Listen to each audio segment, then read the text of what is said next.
Projects Pat here, and this is how I'm going to remove the scratches from my Yale touchpad keypad door lock. Now, as you see, it's very scratched up and sun-beaten, so much so that you can barely see the numbers in the sun.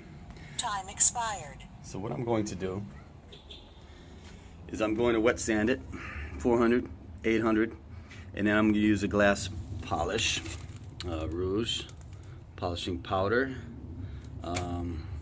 with a felt pad and a drill. I'm going to use this pad to wrap the sandpaper around to sand it nice and evenly.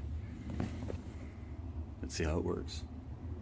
So really, if I were to do this again, I would probably tape these edges off, but I don't really care so much.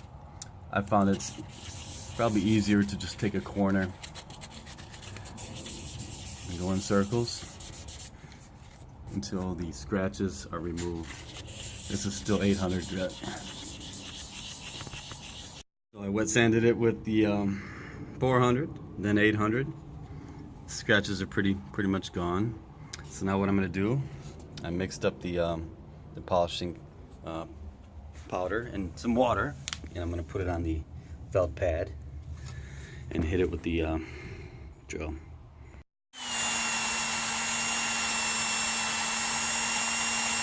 You don't want to go too fast, even strokes.